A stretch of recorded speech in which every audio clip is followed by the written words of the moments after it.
Well, among the things that have suffered during the pandemic are, of course, the area's arts and cultural institutions. Some have even endured cuts, even layoffs. But today, 13 of Western New York's most familiar institutions got a new source of dedicated funding from the Ralph C. Wilson Foundation.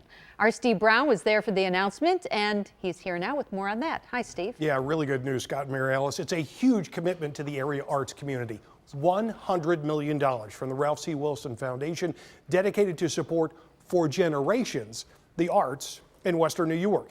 The late Ralph Wilson's wife, Mary, made the announcement this morning.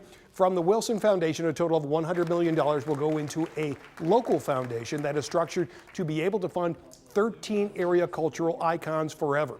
We have a list of the entities for you to take a look at. The money starts flowing next year, and there are rules for this money. It cannot be spent on capital costs, debt, or programming. The money has to go to operational expenses like salaries. And the executive director of the National Comedy Center in Jamestown is clearly grateful for the support.